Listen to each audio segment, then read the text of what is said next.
family, welcome back to my channel. I am Kenny Enthusiast, as you all know, but today you suppose I'm not alone because at my right we have a guest.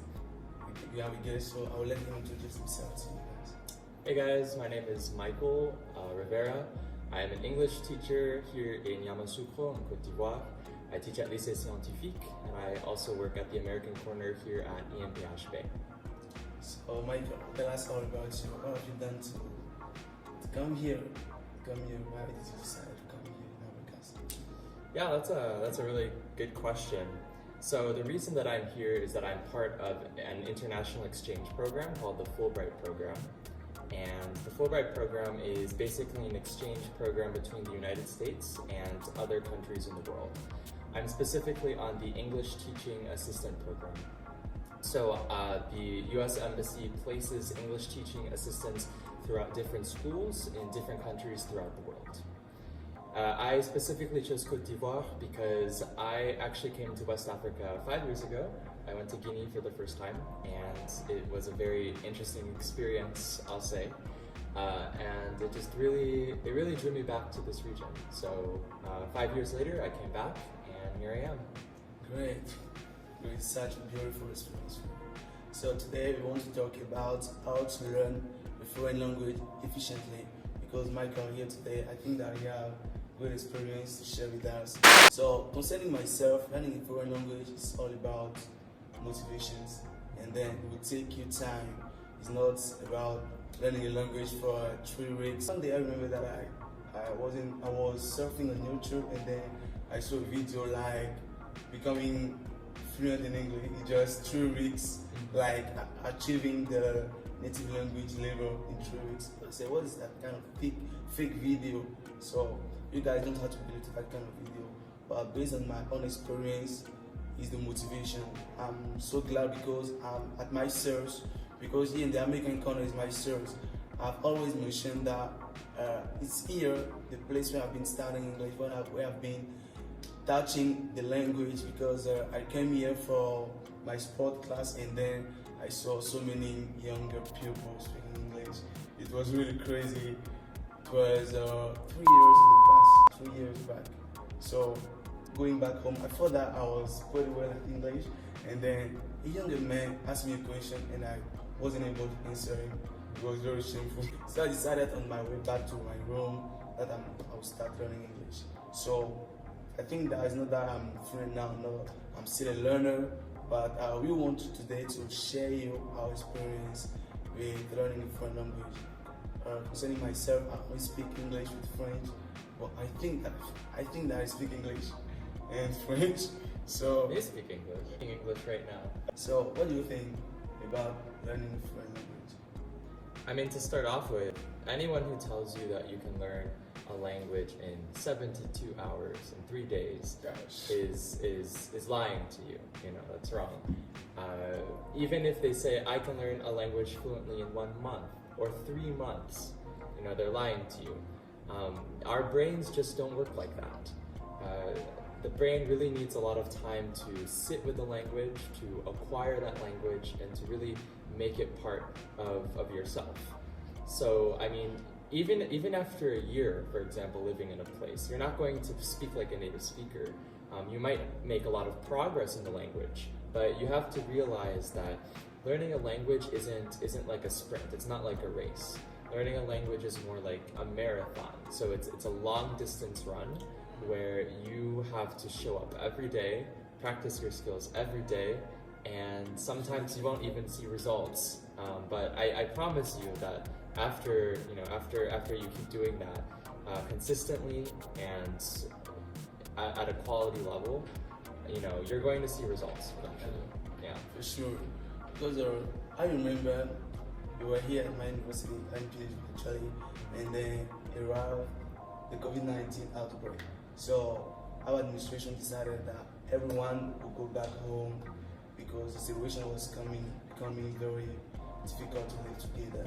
So I go back in Abidjan, and then I think we have 2 plenty months of break time. So I was still at home doing nothing. So once I get out, I try to do my daily routine and then I started my English, learning English. See, I sleep in. My mother could go to work at 8 in the morning, and then she will come back at 18. She will find me working on my English. So I said, what did I take my strength from? Where did I take my strength from? It's like I was an English freak. Actually, I was an English freak. When I get up English, sometimes I have some dreams in English. Someone could greet me in French, and not doing it on purpose. I answered him in English. You could think that I did that on purpose, but just naturally, I didn't know why I was working like this. It means that without having to travel in an English-speaking country, but it was like my mind started to be immersed in the English and by myself. So this is why I don't so agree with that kind of mindset. You don't have to learn the language where you are in your country, but you first have to go to the country where the language is spoken before acquiring the language. I'm not sure if that is true. It could be true, but you can travel to your target country where the language is spoken, and then find people who speak the same language like you, like the language where you speak in your country, and then you meet them. You are not learning the language you want to learn, but you are speaking your natural language. I think it couldn't work. So first of all, you have to be motivated by yourself, to find some motivation. Personally, where I find my motivation is like, I love English. The sound in my ears, it was very, very natural for me. So someone asked me, why are you learning English? Is it because you want to travel? You want to have a scholarship? Because nowadays, without English, nothing can happen with you. Even in your studies, nothing can happen. But I said, it's not for that. Not for that, just because I love it. And having long conversation in English with someone, I'm so happy. It's so happy when I think that, and I know that I can answer someone in English when he asks me questions. It's very, very good. So, Michael, how many languages do you speak? How many languages do I speak?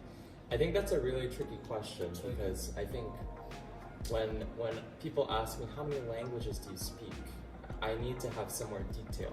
I need a more specific question. Yeah, because I mean, I can speak, for example, let's say I can speak Russian, but I know the basics. I know how to say hello. I know how to say how are you. I know how to say where is the metro. I know how to say why. I know how a few foods. And I had to learn all of this when I was working in Ukraine for a couple of months. So yeah, I mean, I speak Russian to a basic level, but I don't really speak Russian. I don't speak it fluently. So, can I change your question? Okay, let's go. Let's change the question to how many languages have you studied in your life? Okay. Up to now, I've studied probably up to 13 languages. Yeah, I wouldn't say I'm fluent in all of them. I only have one language that I'm completely, probably, maybe not even completely, but dang fluent in, and that would be English, right? Okay. So English is my native language. I grew up in a bilingual household, even though I didn't actually speak the language. So both of my parents come from the Philippines.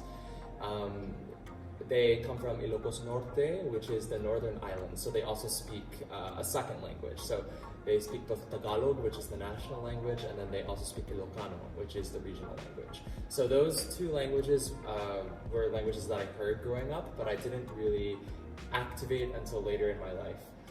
When I came to high school, I started learning Spanish, and I did 4 years of Spanish in high school, and I also studied Spanish in college, lived in Latin America for a while, lived in South Florida, and worked on translation studies. So that's another language I picked up.